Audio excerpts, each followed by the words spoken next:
7 apreldə Dünya Səhiyyə Təşkilatının təsis etdiyi Sağlamlıq Günü olaraq qeyd edilir. Bu gün ilk dəfə 1948-ci ildə təsis edilmişdir Dünya Səhiyyə Təşkilatı tərəfindən və hər il 7 apreldə qeyd edilir. Dünya Səhiyyə Təşkilatının bu ilki şüarı həyata sağlam başlanğıc, firavan gələcək həyatın açarıdır. Bu daha çox özündə nəyi cəm etdirir? Sağlam ana, sağlam uşaq, sağlam gələcək nəsil deməkdir. Bildiyimiz kimi bütün dünyada il ərzində 300 mindən artıq ana doğum zamanı təəssüf ki, həyatını yitirir. Bu çox böyük rəqəmdir. Eyni zamanda da 2 milyona yaxın yeni doğulmuşlar həm erkən doğulmaqla bağlı, həm də digər problemlərlə bağlı həyatını yitirə bilir.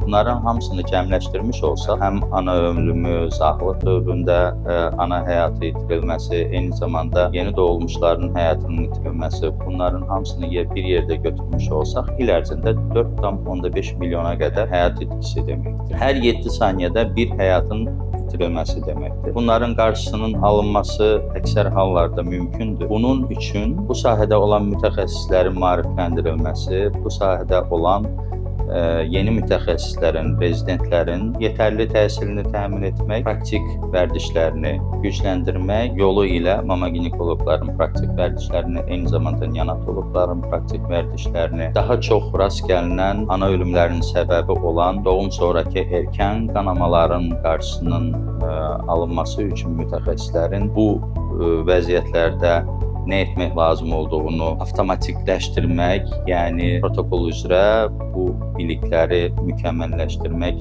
lazımdır ki, nəticə etibarilə belə doğum sonrası problemlərlə rastlaşmayaq və yaxud daha az rastlaşa bilək və anaların həyatını qorumamız mümkün olsun. Əlbəttə, doktor təkcə universitetdə oxumur. Universiteti bitirdikdən sonra hər il özünü təkmilləşdirir. Həm elmi praktik konfranslarda, həm xüsusi praktik kurslarda özünü mükəmməlləşdirir və tövsiyəm bu olardı ki, bütün həmkarlarım öz üzərində çalışsınlar və daha yeni biliklərlə Azərbaycan xalqına, Azərbaycan qadınına, Azərbaycan anasına, körpələrə, eyni zamanda pediatrları da, neonatoloqları da burada nəzərə alırıq. Körpələrə yetərli qayğı, diqqət və professional yardım göstərə bilsinlər.